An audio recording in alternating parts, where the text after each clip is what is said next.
Lo eskazez arrauzika, bilkurago izartan, plantxunera otoitz egitera abiatu ginen aizpa eta amarekin.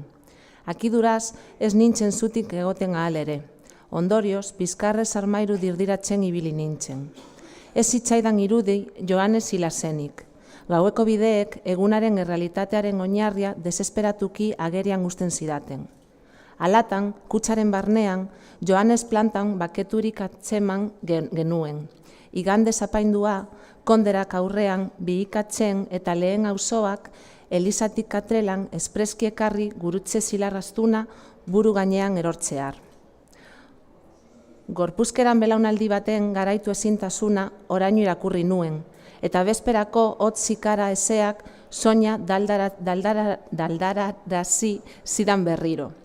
Gure aitzinekoak horrelakoak ziren, zapaldu ezinak beren soso airearekin, apailakuntzarik gabe pairatu 100.000 erzturetarik bizirik atereak, ausarki jatea eta edatea saritza zeukatenak.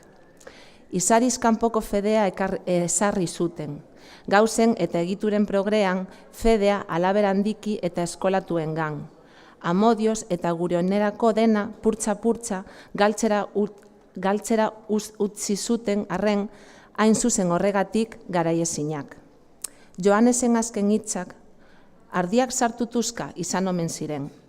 Ezindurik ere, zaharreko laneko errabiak zur eta lur aldatzen dinduen.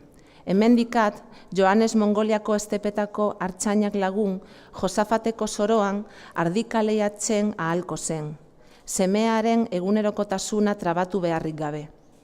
Ez ote zen Mongoliako umei kontatzen zitzaien bezala, lana bururatzean plantxunera berriz itzuliko, baina iso, bagenekien zehazki, zergatik ez genuen hilen bezpiteran gehiago sinesten.